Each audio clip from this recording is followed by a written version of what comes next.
Moi, je voudrais commencer par ce que M. Kadima a dit. S'il vous plaît, M. Martin Fayolo, nous avons vu qu'il y a beaucoup de gens qui ont levé les candidats qui ont levé les doigts.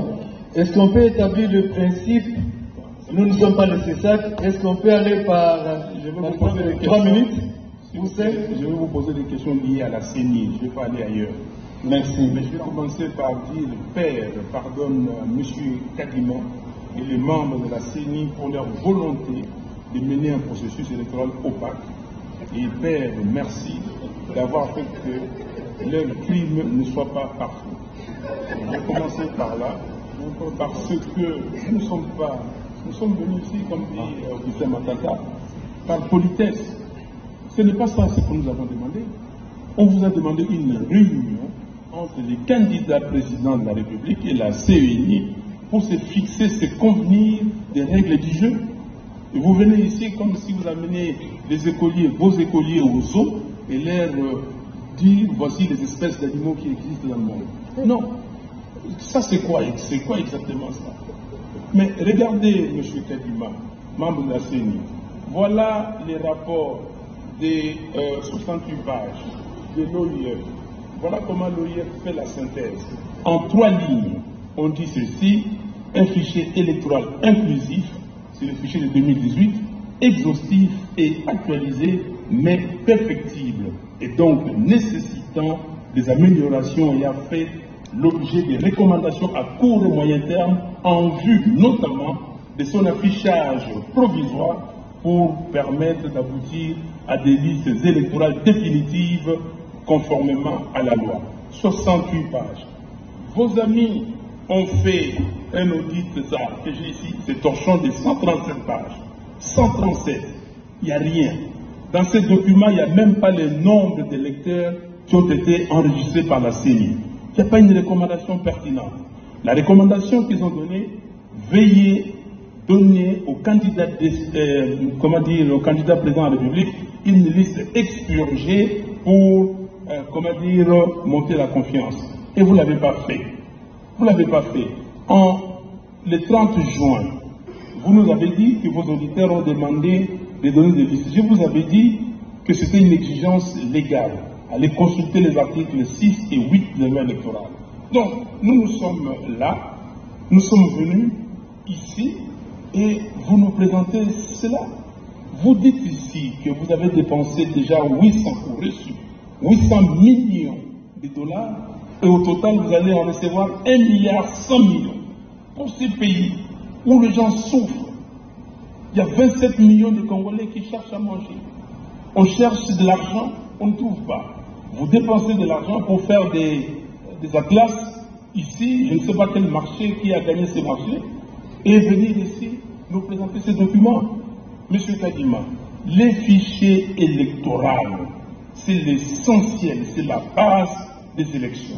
La question que je vous pose, est-ce que nous irons aux élections avec 43 955 181 électeurs ou comment? Pourquoi je pose cette question? Aujourd'hui, vous avez recommencé le processus d'enrôlement des électeurs. Il y a des gens qui vont pour se faire délivrer des duplicata, ils arrivent là-bas, ils ne trouvent pas leur nom. J'ai fait l'expérience même ici chez vous. J'ai envoyé 10 cartes d'électeurs, parce qu'on peut le faire ici. J'ai reçu 4 où on a trouvé des noms. Et les autres, on n'a pas retrouvé les noms. Et à la cité, quand on ne retrouve pas les noms, on demande à ces requérants de remplir une nouvelle fiche. Donc, ça devient un nouvel électeur. Nous allons avec combien d'électeurs?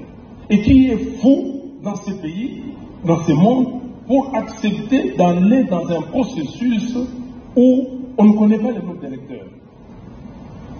Moi, je vous ai dit, et je le répète, on vous a utilisé parce que vous êtes spécialiste d'observation électorale, vous connaissez toutes les fraudes qui existent en Afrique et vous venez ici pour proposer ces fraudes-là. Parce que l'imprimante thermique a été utilisée à dessein et vous saviez que les données, les écritures allaient disparaître. Pourquoi maintenant vous achetez des imprimantes normales? Donc, Je vous pose une question. Dites-nous, à la date d'aujourd'hui, dans combien d'antennes vous avez déployé cette liste? Combien d'antennes ont déjà reçu des listes et combien d'antennes ont fiché ces listes?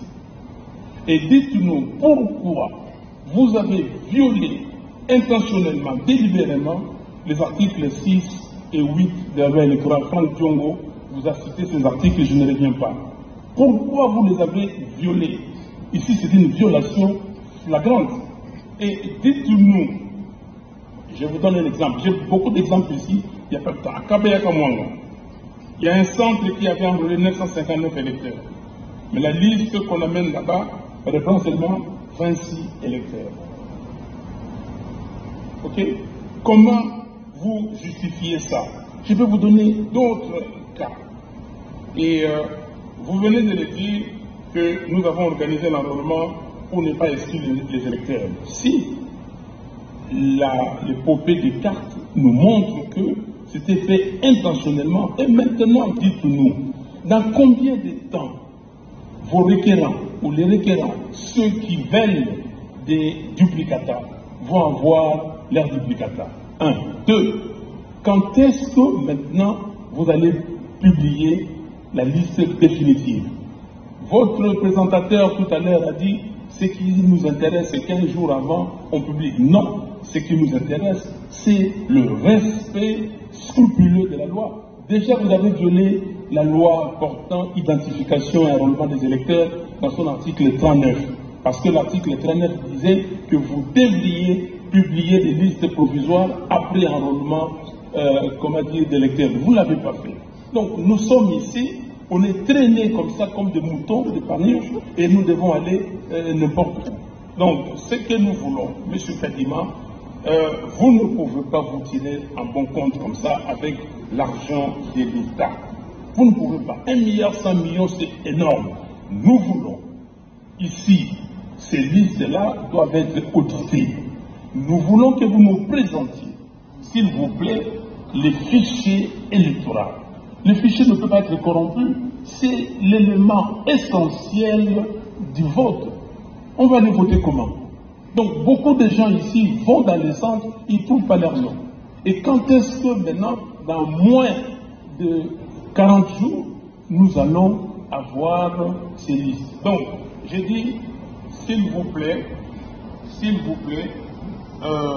vous-même, vous l'avez dit, ce n'était pas pour exclure les électeurs, mais vous avez exclu les électeurs. Ici à Kinshasa, vous avez des écoles, même adresse, mais les noms différents. Vous avez des fois adresses, écoles différentes.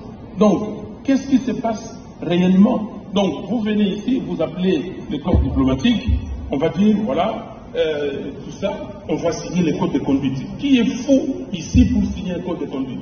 Vous, quel code de conduite vous signez? Nous allons nous mettre avec vous, Monsieur Kadima. Monsieur Kabila, oui. Vous exagérez un peu. Je n'exagère pas. Non, écoutez-moi. Je n'exagère pas. Vous êtes en train de donner des déclarations générales sans pouvoir être spécifiques. Nous ne pouvons pas. Vous parlez en général comme si vous faisiez un discours politique.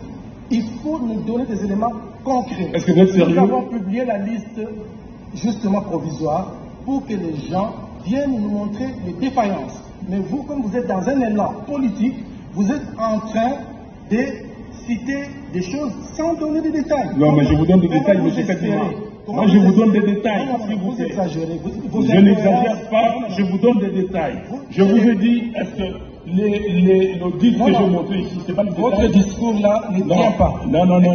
Vous appelez un document un torchon, oui. En même temps vous recourez aux recommandations de ce document. Vous vous contredisez. Non, mais moi je ne me contredis pas, je ne recours pas. J'ai arrêté ça. Les recommandations, c'est les recommandations de l'audit de l'OIF.